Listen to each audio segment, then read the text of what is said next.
नमस्कार दोस्तों, कैसे हैं आप सभी का वेलकम है आपकी अपनी स्पेशल क्लास यानी कि मैथ्स की अदालत शो में। और प्यारे दोस्तों, आप सभी को पता है कि मैथ्स की अदालत के अंदर हम मुकदमा लड़ते हैं बहुत प्यारे से कॉन्सेप्ट पे और उसको जड़ से खत्म कर देते हैं। तो आज की जो क्लास रहने वाली है बहुत ही इंपॉर्टेंट क्लास में हम लोग डिस्कशन करेंगे और इस क्लास के अंदर जो टॉपिक हमारा रहेगा वो बहुत ही हॉटेस्ट टॉपिक है, मतलब लगातार आपके एग्जाम में वहां से क्वेश्चन बनते हैं। ठीक है, 15 मिनट की हमारी ये क्लास होती है। 15 मिनट्स के अंदर हम लोग जो है कंप्लीट करते हैं एक बहुत प्यारे से कॉन्सेप्ट को। और आज की क्लास में जो कॉन्सेप्ट रहने वाला है उस कॉन्सेप्ट का नाम है ladder division problem. Ladder division problem क्या होती है, शायद नाम से आप ना पहचान पाए लेकिन शक्ल देख के जरूर पहचान लोगे कि किस तरीके से क्वेश्चन हमारे एग्जाम में बनते हैं और ये क्वेश्चन देखने को मिलते हैं। हालांकि YouTube पे आप लोगों ने देखा होगा ऐसे क्वेश्चंस को जादूगिरी वाले ट्रिक्स आपको बताई जाती हैं, लेकिन प्यारे दोस्तों जादूगिरी हर जगह नहीं चलती है, क्योंकि मैं आपको दिखाने वाला हूं कि यहां पर आपको ठीक है शॉर्ट ट्रिक कॉन्सेप्ट काम कर जाएगा, जैसा कि मैं आपको बताऊंगा अभी। अगर आपको नहीं पता है तो आपको समझाएंगे, इस तरीके के क्वेश्चन में काम कर जाओगे। लेकिन जब माइनस माइनस के साइन आते हैं या फिर इस तरीके से अलग अलग प्रॉब्लम यहां पर लिखी होती है या फिर और बड़े concept a plus B plus C plus D को सॉल्व करना होता है या फिर और बड़े क्वेश्चंस की बात करें, तो इस तरीके की समस्याएं हम आज की क्लास में देखने वाले हैं। ये भी आपके सामने एक बहुत ही बेस्ट प्रॉब्लम है। तो मैंने आपको स्टार्टिंग में क्वेश्चन इसलिए दिखा दिए ताकि आप लोगों को एक अंदाजा लग सके कि आज के क्लास में क्या हम बेटर करने वाले हैं। तो चलिए शुरू करते हैं क्लास को, और स्टार्टिंग से लेकर एंड तक देखने के बाद at the end comment section open है, दिल खोल के कमेंट करिएगा क्लास कैसी लग रही है। ठीक है, आइए समझाते हैं। देखो सबसे पहले हमें क्या करना है, जैसे कि यहां पर प्लस प्लस प्लस का साइन है, यहां लिखा है 2/3। क्या लिखा है 2/3। तो आपको क्या करना है सर, 2/3 को जैसे ऊपर 2 लिखा हुआ है 2 लिखिए और फिर यहां 3 लिखिए, यानी कि 2/3। तो 2 और 3 लिखा। उसके बाद कितनी बार सर 1 ऐड है, 1 2 3 4 और ये 5 बार हो रहा है। तो आप लिखेंगे 1 2 3 4 5 ब्लैंक लगा देंगे इस तरीके से। ठीक है जी, इस तरीके से आप लोगों ने क्या करना है 5 ब्लैंक लगा देने। कैसे, 1 2 3 4 5। अब इनको जोड़ते चलो, 2 और 3 5, 5 और 3 8, 8 और 5 13, 13 और 8 21, 21 और 13 34। बात समझ में आ गई। तो इस तरीके से इनको ऐड करते चलना, क्योंकि प्लस प्लस का साइन है तो हर जगह क्या होगा, एडिशन होगा। हर जगह क्या होगा, एडिशन होगा। हर जगह क्या होगा, एडिशन होगा। अब जब एडिशन हो गया तो सर 21, यानी कि इस वाले नंबर को ऊपर लिखेंगे यानी कि 34, और इससे पहले वाले नंबर को नीचे लिख देंगे 21। तो आपके क्वेश्चन का आंसर बिल्कुल डायरेक्ट आ जाएगा 34/21, यानी कि option number C. Option number C इस क्वेश्चन का क्या हो जाएगा, करेक्ट आंसर। ये ट्रिक, ये कॉन्सेप्ट आप लोगों ने देखे होंगे कि हमारे एग्जाम्स में और यूट्यूब पर आप लोगों ने इस तरीके की शॉर्ट ट्रिक देखी होंगी। आइए आगे बढ़ते हैं, थोड़ा सा और तेज चलते हैं। अब यहां लिखा है मेरे प्यारे दोस्तों 1/2, यानी कि यहां पर लिखा 1, यहां हमने लिखा 2। उसके बाद कितनी बार है, 1 2 3 4 बार है। 4 ब्लैंक लगा दो, 1 2 3 4, 4 ब्लैंक लगा दिए। आगे देखते हैं सर, इन दोनों को जोड़ोगे 2 और 1 3, 3 और 2 5, 5 और 3 8, 8 और 5 13। तो यानी कि जो x की वैल्यू आएगी, लास्ट वाला नंबर ऊपर और उससे पहले वाला नंबर पीछे, यानी कि कितने नीचे आ जाएगा, 13/8। तो x का मान 13/8 है। इस बार हमें वैल्यू निकालनी है 2x की, यानी 2 इंटू में 13/8 प्लस में 7/4। तो 2 से काटोगे 4 पर तो नीचे एलसीएम 4 आ जाएगा।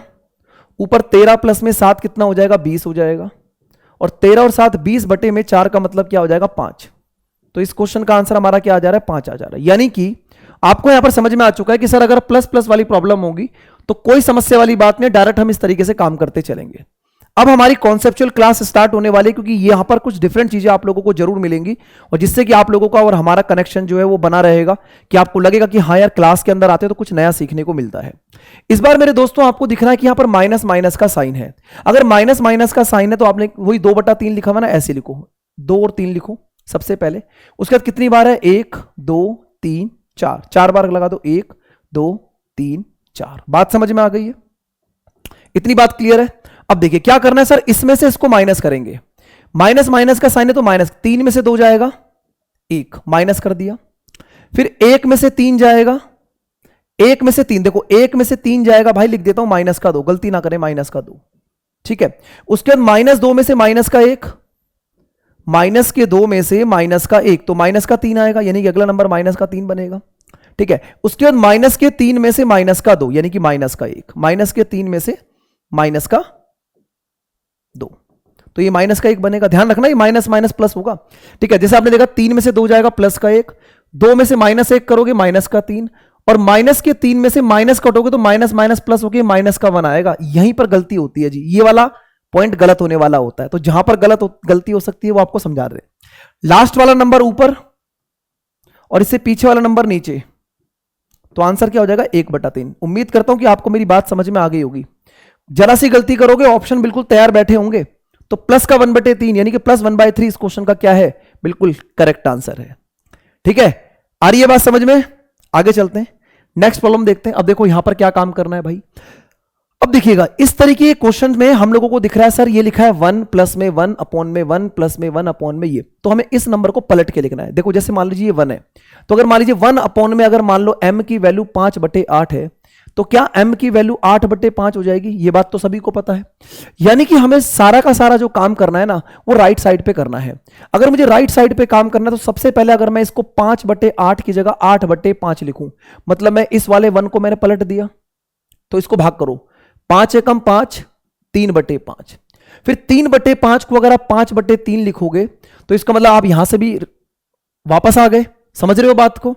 तो हमने इसको उल्टा कर दिया, 5/, फिर 5 एकम 5, 3 एकम 3, 2/3 बचा।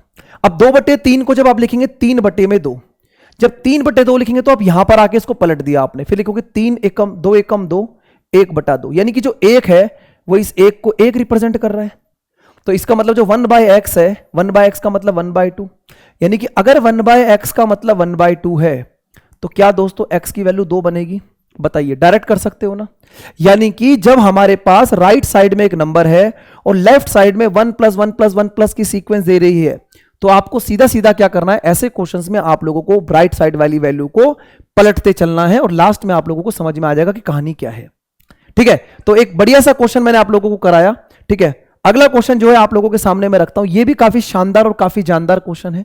ठीक है, अब देखो राइट साइड में क्या 29/154, और इस बार ए बी सी डी की फॉर्म में दिया गया, नहीं 1 1 नहीं दिया गया, तो हम तुलना करेंगे।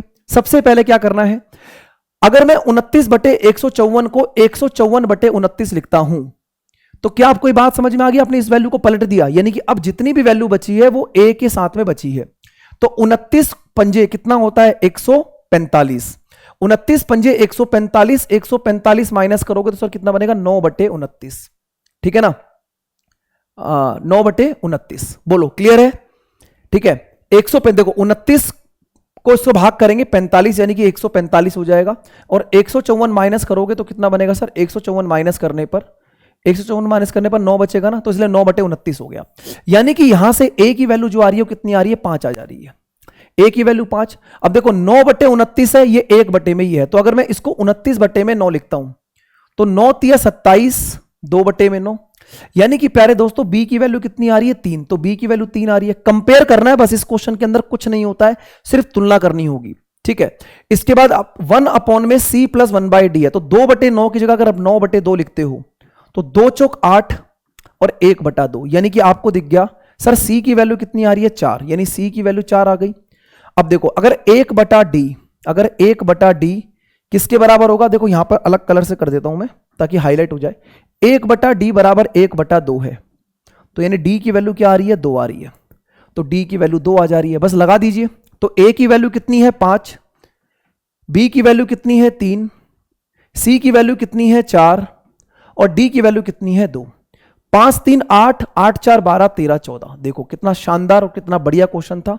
ऑप्शन नंबर सी इस क्वेश्चन का क्या हो जाएगा? बिल्कुल करेक्ट आंसर हो जाएगा। ठीक है, तो तुलना और कंपैरिजन ही करना है। जैसे जैसे आप ऐसे क्वेश्चंस को करने लगोगे वैसे वैसे आप लोगों को समझ में आएगा कि डिवीजन ही, लैडर डिवीजन बोलते हैं, लैडर टाइप की प्रॉब्लम में डिवीजन का काम करना होता है। आइए इस बार थोड़ा सा ट्विस्ट है क्वेश्चन में। लास्ट में अगर आप देखेंगे c माइनस में 2/5 है, बस ये चीज पकड़ लेनी है। ठीक है, क्या करेंगे? 45/53 को अगर मैं 53/45 लिखता हूं तो इसका मतलब सर मैंने इसको पलट के मैं a पर कंपैरिजन करूंगा। 45 एकम 45, 8/45, यानी कि दोस्तों a की वैल्यू 1 आ जाती है। यहां से डायरेक्ट दिख रहा है ना, a की वैल्यू 1 बनेगी। अब 8/45 को अगर मैं 45/8 लिखता हूं तो यानी कि 1 में जो वैल्यू थी मैं b के बराबर कंपेयर करूंगा, क्योंकि इसको मैंने पलट दिया। 8 पंजे 40, 5/8, यानी कि दोस्तों ये जो b की वैल्यू कितनी आ गई? 5। b की वैल्यू 5 आ गई। अब देखो 1 में वैल्यू है तो 5/8 की जगह 8/5, और 8/5 c माइनस में 2/5, यानी कि यहां पर अगर आप देखेंगे तो 8/5 की वैल्यू कितनी आ रही है, c माइनस में 2/5। समझ में आ रही है बात? देखो ध्यान से समझना। सर 1 था तो यहां पर 5/8 था, अगर मैं 8/5 करता हूं, c माइनस 2/5 की वैल्यू 2/5 आ गई। इसको इधर ले आइए तो 8/5 प्लस 2/5 बराबर c, 10/5 तो c का मान कितना आ गया भाई, 2 आ गया। c की वैल्यू भी 2 आ गई है, तो c की वैल्यू 2 आ गई। अब देखो क्या डालनी है, यहां डालिए वैल्यू, डालिए जरा फटाफट से, आंसर बिल्कुल आएगा 100%। 4, a की वैल्यू 1 माइनस b की वैल्यू 5 प्लस में c की वैल्यू कितनी है, 2। 4 एकम 4 माइनस 5 प्लस में 3 दूनी 6। ठीक है, तो 6 और 4 10 में से 5 जाएगा 5 है, 5 ये राजी 5। ए ऑप्शन, ए ऑप्शन इस क्वेश्चन का क्या हो जाएगा, बिल्कुल करेक्ट आंसर हो जाएगा, है ना। शानदार, बिल्कुल बढ़िया क्वेश्चन। आगे चलते हैं अगले प्रश्न की तरफ, और अगले क्वेश्चन वेट कर रहा है आप लोगों का, आइए और क्वेश्चन को सॉल्व कर लीजिए बढ़िया तरीके से। ठीक है, अब यहां पर थोड़ा सा ट्विस्ट और थोड़ा सा बढ़िया पैटर्न यहां पर डिस्कस है। आप देखना, सर 1 है, ठीक है कोई दिक्कत नहीं है, x है, 1 है कोई दिक्कत, लेकिन यहां पर 2 लिखा हुआ है। ठीक है, और जब इस तरीके की चीजें एकदम बिल्कुल क्लियर हो जाएंगी तो फिर समस्या आनी ही नहीं है। ठीक है जी, अब देखते हैं क्या करेंगे। 29/79 लिखा हुआ है, तो यहां पर सबसे पहले इसको पलट देंगे। जब पलटेंगे तो सर ये 79 बटे में कितना हो जाएगा, 29, तो 29 दूनी कितना हो जाएगा, 58। अब देखो 79 में से अब हम आप क्या करेंगे, 58 माइनस करेंगे, यानी सर कितना जाएगा, 21, तो ये हो जाएगा 21 बटे में 29। यानी कि क्लियर दिखाई दे रहा है कि जो 2 हमने लिया है वो x की वैल्यू कितनी आ गई, यहां पर 2 आ गई है। ठीक है, x की वैल्यू 2 आ गई है। आगे बढ़ते हैं, अब ये को 1 अपॉन में y प्लस ये, तो अगर ये आपके पास 21 बटे 29 है, जब इसको पलट के लिखेंगे तो भाई 29 बटे में 21 हो जाएगा। अब 29 बटे 21 का मतलब 21 एक कम 21, यानी कि 8 बटे में 21 हो जाएगा। बात समझ में आ गई? यानी कि यहां पर जो y की वैल्यू है वो आपको 1 दिखाई दे रही है। अब यहां पर असली समस्या क्या है कि सर यहां लिखा है 2 बटे में z प्लस में 1 बटा, तो मैं आपको लिख के दिखाता हूं ताकि आपको समस्या ना हो, क्योंकि आपको बेस्ट पढ़ाना है और आपको बेस्ट समझाना है। तो यहां पर मैंने लिखा 2, और ये जो पूरी वैल्यू है ये 8 बटे 21 के बराबर हो जाएगी। आप बोलेंगे बिल्कुल सही बात है, 8 बटे 21, और जैसे जैसे आपकी प्रैक्टिस होगी ना वैसे वैसे इन चीजों को आप दिमाग में सॉल्व करना स्टार्ट कर दोगे, क्योंकि 2 बराबर में इसके तो ये 4 बटे 21 हो जाएगा वैसे तो, लेकिन फिर भी दिखा देते हैं इस तरीके से 4 बटे 21। तो देखो ये 1 बटे में z प्लस 1 बटे 4 है, यानी कि z प्लस में 1 बटे 4। ठीक है, z प्लस में 1, ये 1 बटे है, तो जब इसको उल्टा करेंगे तो यहां पर 21 बटे 4 हो जाएगा। बोलो बात समझ में आ रही है? देखो ये 1 अपॉन में था ना, तो ये 4 बटे 21 की जगह 21 बटे 4 हो जाएगा। अब इस 1 बटे 4 को उधर ले जाओ, तो z की वैल्यू हो जाएगी 21 बटे में 4 माइनस में 1 बटे में 4, यानी कि 20 बटे 4, और 20 बटे 4 का मतलब क्या बनेगा, 5, यानी कि z की वैल्यू कितनी आ गई भाई, 5 आ गई है। बस खत्म कहानी, z की वैल्यू 5 आ गई है, तो यहां डाल दीजिए 2, x की वैल्यू कितनी आएगी, 2 आएगी, प्लस 3, y की वैल्यू कितनी आएगी, 1 आएगी, और z की वैल्यू कितनी है आपके पास, 5। ठीक है, तो 2 गुना में 2, 4 और 3 7, 7 माइनस 5, यानी कि आंसर क्या हो जाएगा, 2। तो भाई 2 इस क्वेश्चन का क्या बनेगा, करेक्ट आंसर बनेगा। तो बहुत ही शानदार शानदार और जबरदस्त क्वेश्चन हम लोगों ने इस पूरी की पूरी क्लास में देखे। जैसा कि आप लोगों ने देखा कि मैंने क्लास की जो स्टार्टिंग की थी वो यहां से की थी आप लोगों के लिए, जिसमें हम लोगों ने सबसे पहले प्लस प्लस वाला ये जादूगिरी वाला क्वेश्चन आप लोगों ने यूट्यूब पे भी देखा होगा, बहुत जल्दी जल्दी बता देते हैं। ठीक है, सेकंड वाला पॉइंट सेम ही था, लेकिन थर्ड वाले पॉइंट में जब माइनस माइनस का साइन होगा तो किस तरीके से काम किया जाएगा। चौथे पॉइंट पर अगर हम बात करें तो माइनस वाले केस के अंदर आप लोगों ने यहां पर देखा कि सर जो माइनस माइनस वाला केस था उसमें माइनस करते हैं, एंड उसके बाद फिर प्रॉब्लम जो है बेस्ट प्रॉब्लम आप लोगों को इस सेशन के अंदर दिखाई दी होगी। ठीक है, तो आई होप, मुझे लगता है सभी लोगों को आज की क्लास बढ़िया लगी होगी। अगर ये क्लास अच्छी लगी तो कमेंट सेक्शन में जरूर बताना, और अगर कोई ऐसा कॉन्सेप्ट जो आप लोगों को करता है परेशान, तो मैथ्स की अदालत शो में उसका मुकदमा लड़कर उस पर विजेता हासिल करेंगे। ठीक है, मिलते हैं आप लोगों से नेक्स्ट क्लास में, तब तक के लिए अपना ध्यान रखें, ख्याल रखें, मस्त रहिए। थैंक यू भाई, धन्यवाद।